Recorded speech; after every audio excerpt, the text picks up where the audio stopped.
कक्षा 12 नागरिक शास्त्र की कक्षा में मैं शैलेंद्र चौधरी, प्रवक्ता, पटेल स्मारक इंटर कॉलेज भटहट, गोरखपुर, आप सभी का स्वागत करते हैं। बच्चों, आज खंड का समकालीन विश्व राजनीति नामक पुस्तक के अध्याय 1 शीत युद्ध के दौर के बारे में हम अध्ययन करेंगे। बच्चों,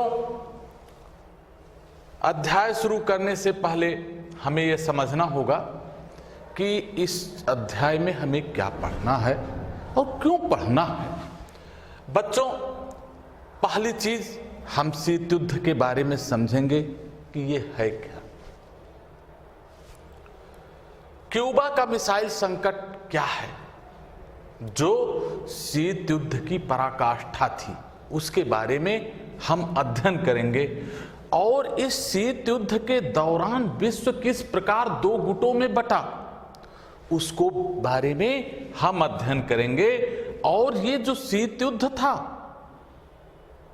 महाशक्तियों के मध्य चलने वाला, इसका दायरा कहां तक फैला था विश्व में, किन किन क्षेत्रों में फैला था, इसके बारे में भी हम अध्ययन करेंगे।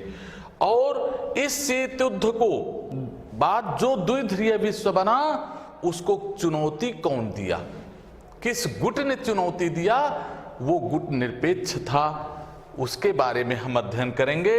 और 9 अंतरराष्ट्रीय आर्थिक व्यवस्था के साथ भारत और शीत युद्ध के बारे में अध्ययन करेंगे। बच्चों, आइए शुरुआत करते हैं कि शीत युद्ध क्या है। बच्चों, जैसा आप जानते हैं, 2 युद्ध हुए हैं। एक 19 में समाप्त हुआ प्रथम विश्व युद्ध, दूसरा 1945 में समाप्त हुआ द्वितीय विश्व युद्ध। ये विश्व युद्ध के दौरान कुछ ऐसी घटनाएं घटी जिसने शीत युद्ध को जन्म दिया।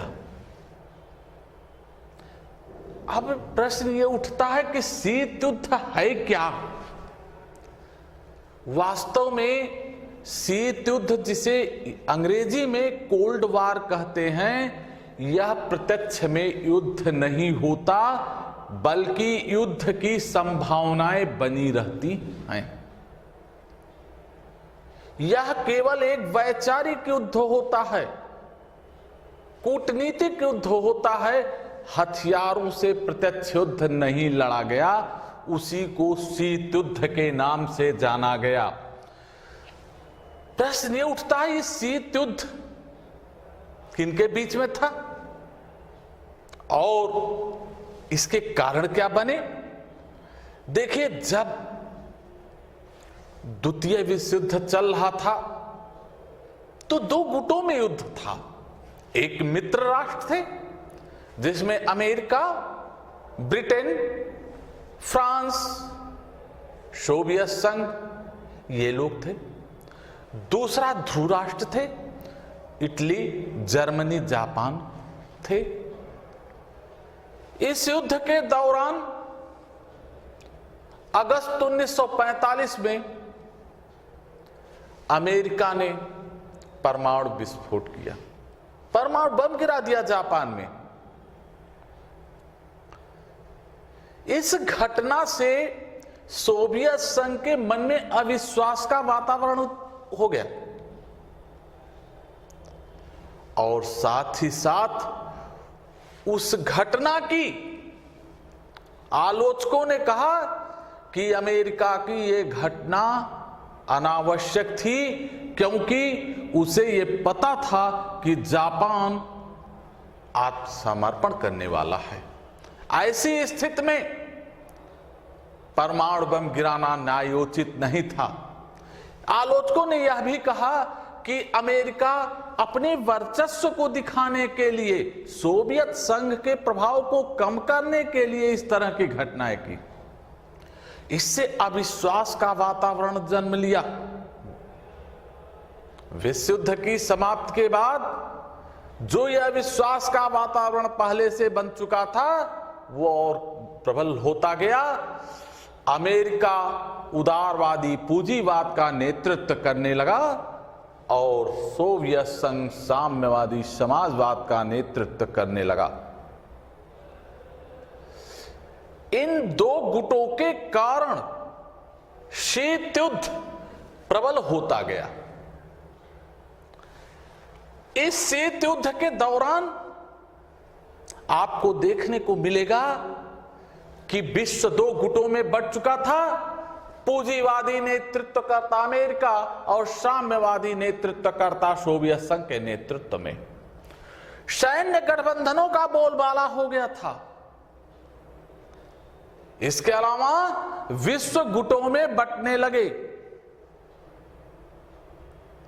जो नव स्वतंत्र या छोटे गरीब देश थे, उन्हें ये दोनों देश अपने प्रभाव क्षेत्र में लाकर अपने गुट में शामिल करके अपनी संख्या बढ़ाने लगे, अपनी शक्तियों का विस्तार करने लगे।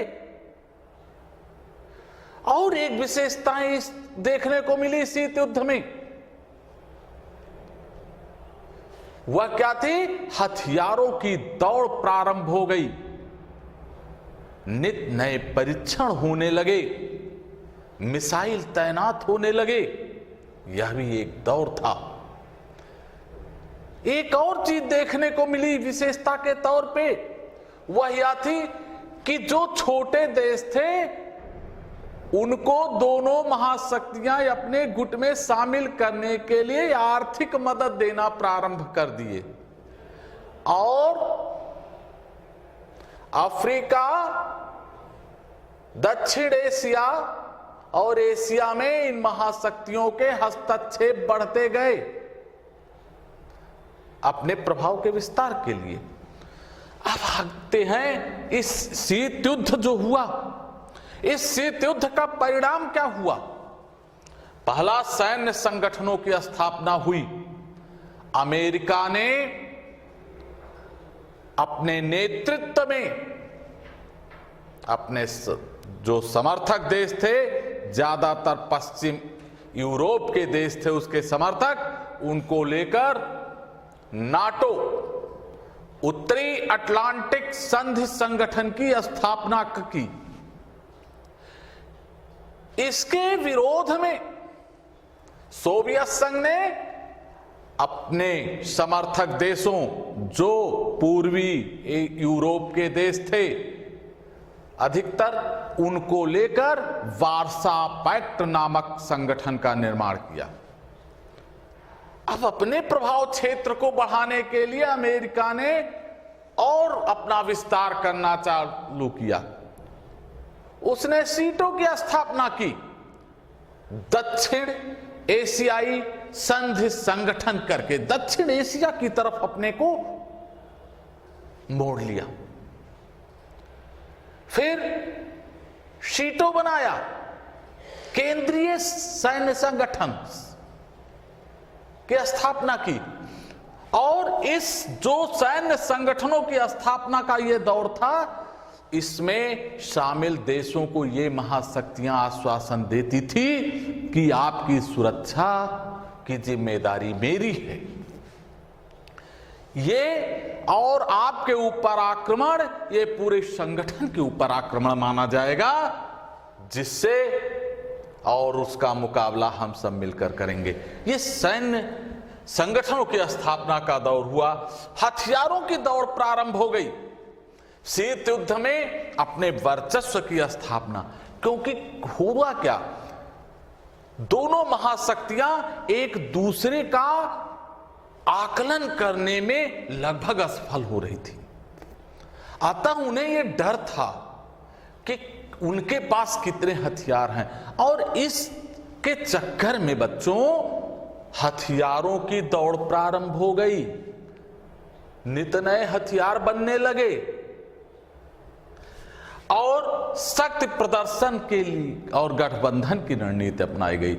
अपने शक्ति प्रदर्शन के लिए ये महाशक्तियां हस्तक्षेप की रणनीति अपनाने लगी। वह चाहे कोरिया हो, चाहे बर्लिन हो, चाहे कांगो हो, चाहे वियतनाम हो, ये हर जगह इनको देखिए, आगे हम पढ़ेंगे इसको, जबकि शीत युद्ध के दायरे कहां तक थे।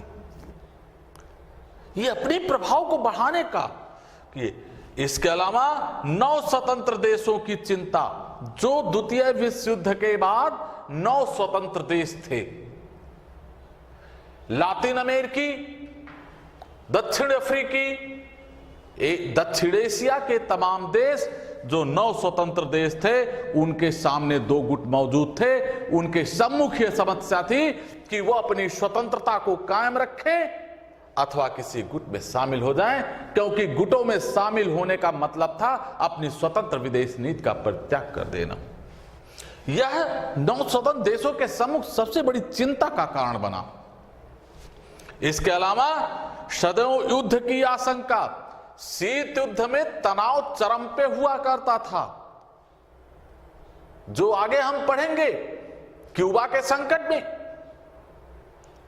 कि किस प्रकार दोनों महाशक्तियां आमने सामने हो गई, लेकिन धैर्य का परिचय दिया दोनों ने, और वहां दोनों ने अपने कदम अगर वापस ना किए होते तो निश्चित तौर पर तृतीय विश्व युद्ध हो जाता।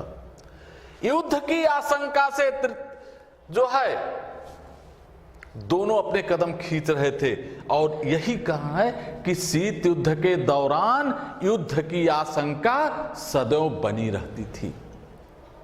अगला आते हैं बच्चों, इसमें है क्यूबा का मिसाइल संकट। क्यूबा उत्तरी अमेरिका के निकट स्थित देश है, जहां 1961 में साम्यवादी समर्थक राष्ट्रपति फिदेल कास्त्रो थे। अप्रैल के महीने में लगा सोवियत संघ की अमेरिका फिदेल कास्त्रो सरकार की तख्ता पलटकर अपनी समर्थक सरकार बैठा सकती है। अतः उसने परमाणु मिसाइल तैनात करने का निर्णय लिया, और उसने 1961 में परमाणु मिसाइल तैनात कर दिया, और यह भी निर्णय लिया कि क्यूबा को सैनिक अड्डे के रूप में विकसित किया जाएगा। सोवियत संघ की इस घटना की जानकारी 3 हफ्ते बाद अमेरिका को लगी, तो अमेरिका के राष्ट्रपति और उनके सलाहकार सीधे युद्ध के पक्ष में नहीं थे, लेकिन वह इस बात को भली भांति जानते थे कि अब जो क्यूबा से है उसके रेंज में उत्तरी अमेरिका के तमाम देश आ गए, अर्थात अब सोवियत संघ के निशाने पे अमेरिका सीधे तौर पे आ रहा है। ये फिगर से आप देखिए, इस चित्र के माध्यम से आप देख सकते हैं किस प्रकार उसका रेंज बढ़ गया मिसाइलों की तैनाती से। अमेरिका ने इस निर्णय लिया कि उसके जंगी बेड़ों को रोका जाए, और 3 हफ्ते बाद वहां के राष्ट्रपति ने, अमेरिकी राष्ट्रपति ने अपने जंगी बेड़ों को सोवियत संघ के मार्ग की तरफ रवाना कर दिया। जब अमेरिकी जंगी जहाज उस तरफ बढ़े और उधर से सोवियत संघ के आ रहे थे, तो सोवियत संघ के राष्ट्रपति भी प्रत्यक्ष युद्ध के समर्थक नहीं थे। कोई भी ये नहीं चाहता था दोनों की प्रत्यक्ष युद्ध हो, नहीं तो जो जनहानि होगी वह बहुत खतरनाक होगा, क्योंकि विजय किसी की हो हानि दोनों की होगी, क्योंकि परमाणु बमों का गिरना उसके विनाश को कभी कम नहीं किया जा सकता था। इसलिए सोवियत संघ ने अपनी जंगी बेड़ों का रुख या तो मोड़ दिया या धीमे कर लिया, और इस तरह जो क्यूबा का ये मिसाइल संकट था ये टला, और विश्व ने एक राहत भरी सांस ली। तो बच्चों, यही घटना क्यूबा का मिसाइल संकट कहलाता है। अब आगे हम आते हैं 2 ध्रुवीय विश्व का आरंभ। बच्चों, जैसा हम अभी बताए आपको शीत युद्ध क्या है के दौरान कि 1945 में अविश्वास के कारण विश्व दो गुटों में बंट गया था। एक था पश्चिमी गुट व उसके गठबंधन, जिसका नाम पश्चिमी गुट के नाम को नाटो, शीटो, शेंटो आदि 3 संगठन बनाए। और जो पूर्वी गुट था, जो सोवियत संघ ने नेतृत्व किया, उसका वार्सा पैक्ट नाम था। अब ये जो 2 गुटों में विश्व का उदय हुआ, इसने पूरे विश्व को 2 भागों में विभाजित कर दिया। 9 स्वतंत्र देशों में अधिकतर या तो पश्चिमी गुट या पूर्वी गुट में शामिल होते चले गए। और इस विभाजित विश्व में कुछ भी संभव हो सकता था, क्योंकि युद्ध की आशंकाएं प्रबल बनी हुई थी। और इस जो विश्व के कारण थे द्विध्रुवीय, वो था शीत युद्ध का प्रारंभ होना।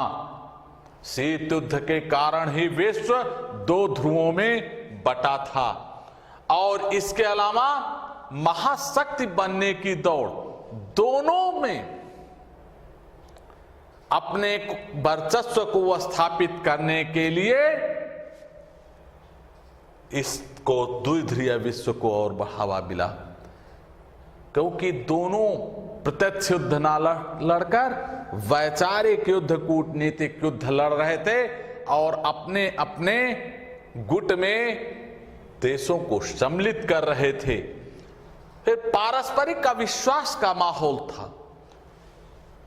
दोनों देशों के मध्य, दोनों महाशक्तियों के मध्य विश्वास की कमी थी।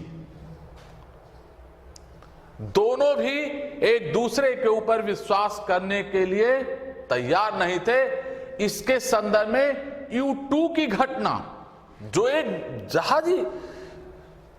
जासूसी जहाजी बेड़ा कहिए सोवियत संघ की नजरों में,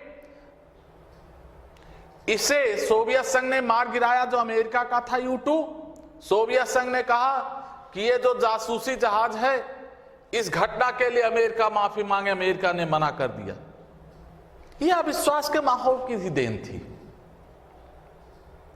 सैनिक अड्डों का बढ़ना, यह अविश्वास के वातावरण की देन थी। फिर छोटे देशों पर नियंत्रण की इच्छा शक्ति। दोनों देश छोटे देशों पे नियंत्रण करना चाहते थे। अब बच्चों ये प्रश्न उठता है, ये छोटे देशों पे क्यों नियंत्रण करना चाहते थे? किस अर्थ में उनके लिए लाभदायक थे? बहुत अर्थों में लाभदायक थे। पहला, जो छोटे देशों के प्राकृतिक संसाधन हैं, उन पे कब्जा मिल जाएगा। उनका सीधे विदोहन उनको वो करने लगेंगे। दूसरा, सैनिक अड्डा बनाने में मददगार हो जाएंगे। तीसरा, इनको अपनी उस छोटे देशों की मदद से अपने विरोधियों की जासूसी करने में मदद मिलेगी। इसके अलावा एक और भाव था, वो था कि जो ये महाशक्तियां हैं, वो छोटे देशों की रक्षा के बहाने अपने सैनिक बेड़ा रख देंगी, जिसका कुछ खर्चा वो देश उठाएगा। अर्थात आर्थिक लाभ भी इनको निहित हो दिख रहा था, दोनों महाशक्तियों को। और इसके कारण छोटे देशों पे ये दोनों नियंत्रण करना चाह रहे थे। और ये वैमनस्य के कारण ही 2 ध्रुवीय विश्व बन गया। अब आगे बढ़ते बच्चों, देखते हैं शीत युद्ध के दायरे। जैसा आप देख रहे हैं, शीत युद्ध के दायरे बहुत हद तक पूरे विश्व में फैले रहे। वह चाहे वियतनाम हो, चेकोस्लोवाकिया हो, क्यूबा हो, जर्मनी हो, यूरोप हो, बर्लिन, वियतनामियों का हो, बगदाद का समझौता, हंगरी हो, जर्मन हो, ये कहीं भी ऐसा नहीं हुआ पूरे विश्व में कि जहां शीत युद्ध ने अपने पांव ना पसारे हों। इस शीत युद्ध के दौरान ऐसा नहीं है कि जो तनाव हुए उसे कम करने में विश्व के अन्य देशों का योगदान नहीं रहा हो। कोरिया के संकट में तत्कालीन भारतीय प्रधानमंत्री जवाहरलाल नेहरू की महत्वपूर्ण भूमिका रही। कांगो में स्वयं संयुक्त राष्ट्र संघ के महासचिव ने भूमिका निभाई। जर्मनी की घटना रही हो, वियतनाम में अमेरिकी हस्तक्षेप रहा हो, अफगानिस्तान जो अखाड़ा बन गया युद्ध का वो रहा हो, हर जगह शीत युद्ध के प्रभाव दिखे। और एक तरह से एक शब्द कहा जा सकता है, पूरा विश्व इन महाशक्तियों का एक अखाड़ा बनकर रह गया। अखाड़ा समझते हो ना बच्चों? अखाड़े में क्या होता है? कुश्ती होती है। वही अखाड़ा बनकर पूरा विश्व रह गया, जिसकी भभक हर जगह किसी ना किसी रूप में देखने को मिलती रही। अब साम्यवादी चीन भी था, सोवियत संघ भी था। सोवियत संघ के साथ मित्रतापूर्ण सोवियत संघ के संबंध रहे, चीन के साथ मधुरता।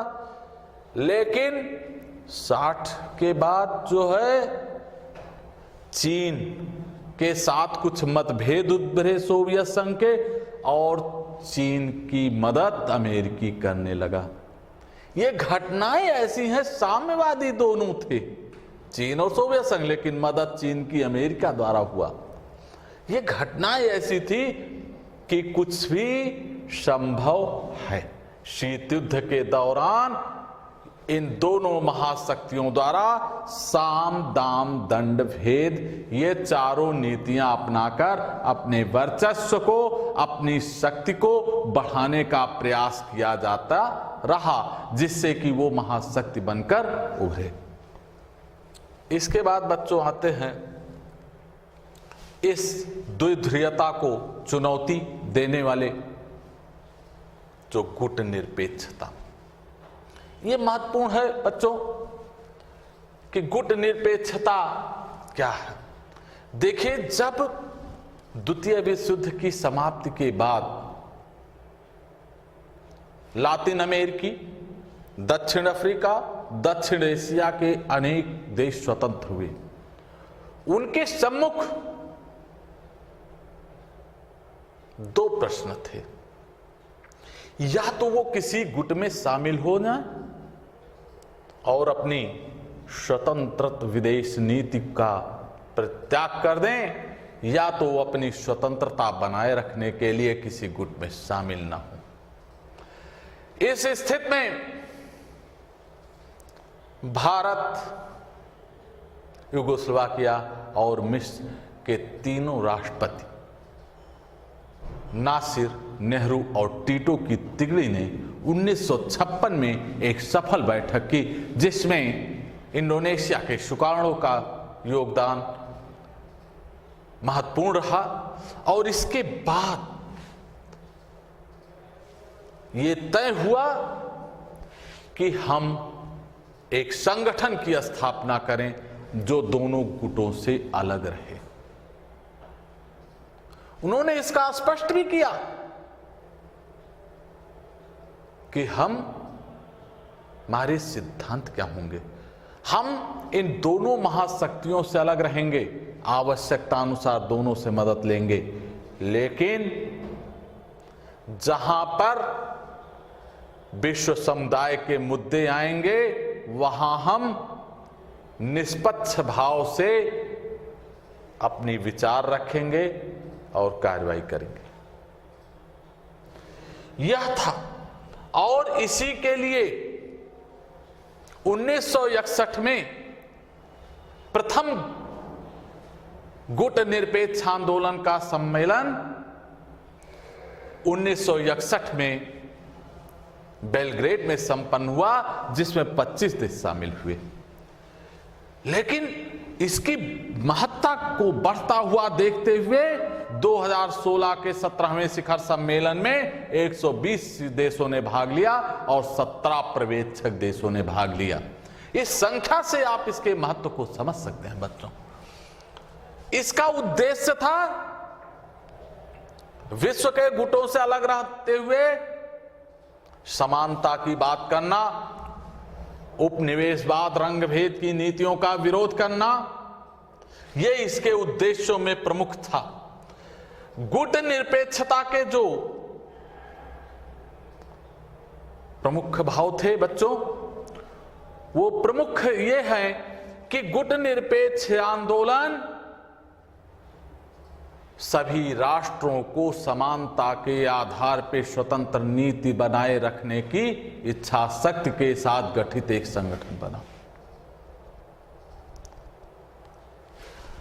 इसलिए जो भारत और गुट निरपेक्षता की बात की जाती है, भारत संस्थापक सदस्य रहा और सदैव गुट निरपेक्ष आंदोलन का समर्थन करता रहा। वह इसके सभी देशों को, जो 9 स्वतंत्र देश थे, एक मंच प्रदान कर पूरे विश्व में एक अनूठा उदाहरण प्रस्तुत किया, जिस शीत युद्ध के दौरान दोनों मध्य महाशक्तियों के तनाव को कम करने में भी गुट निरपेक्ष आंदोलन के योगदान को नकारा नहीं जा सकता। इसी संदर्भ में 1992 में तत्कालीन संयुक्त राष्ट्र संघ के महासचिव ने कहा था कि एक ध्रुवीय विश्व बन जाने के बाद भी अब गुट निरपेक्ष आंदोलन को अपनी भूमिका को और अधिक बढ़ाना होगा, क्योंकि अब इसके ऊपर जिम्मेदारियां बढ़ चुकी हैं।